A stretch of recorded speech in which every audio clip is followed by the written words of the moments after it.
ఎలా అనిపించింది? Super duper super duper. Okay, ఏమని ఎందుకు అంత బాగుందా ఏంటి? అంత బాగుందంటే కొత్తగా తీశారు, అది దానికోసం నేను బాగా అప్రిషియేట్ చేయాలి. ప్లస్ శర్వానంద్ మంచి అలాగే దెబ్బల్సింది, he is good for his nice family acting, family entertainer acting. బేసిక్లీగా ఫ్యామిలీ మూవీస్ బాగా తీస్తాడు కదా. సో మళ్ళీ చాలా రోజుల తర్వాత మళ్ళీ ఒక ఫ్యామిలీ సినిమాతో వచ్చారు. సో దానికోసం డైరెక్షన్ ఎలా అనిపించింది బ్రో? మరి డైరెక్షన్ ఎలా అనిపించింది? డైరెక్షన్ బాగుంది, అంటే తీసిన విధానం బాగుంది, కానీ కొంతమంది కనెక్ట్ అవుతాయి, ఎస్పెషల్లీ ఫ్యామిలీస్కి.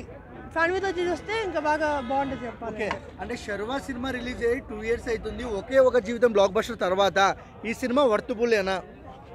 వర్తపల్లి అంటే ఒక విధంగా చెప్పాలంటే వర్తపల్లి అంటే చాలా రోజులు తీశారు కదా, కొంచెం ఓకే పర్లేదు, family entertainer, so good. Okay, అంటే ట్రైలర్ చూసినప్పుడు మనమే హాయ్ నాన్న అలా ఉందన్నారు.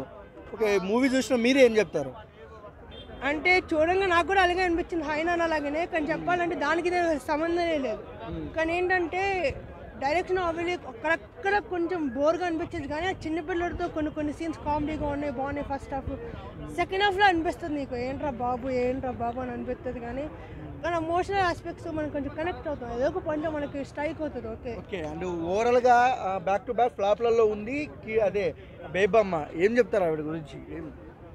ఏం చెప్తాను, సరిగ్గా రోజు రావట్లేదు, ఏం చెప్తాను. కానీ ఓకే, ఆమె కూడా పర్లేదు, బాగానే చేసింది. కానీ ఆమె మరి చిన్నపిల్లలాగా ఉంది. శర్వానంద్ కొంచెం పెద్దోళ్ళ అంటే మరి అక్కల చెల్లిలా ఉంది ఆడికి. రొమాంటిక్ సీన్స్ ఏమైనా ఉన్నాయా? రొమాంటిక్ సీన్స్ ఏం లేదు, కానీ మొత్తం ఆడే రొమాంటిక్ వేరే వారు హీరోయిన్స్ చేసేస్తున్నారుగా సినిమాలో.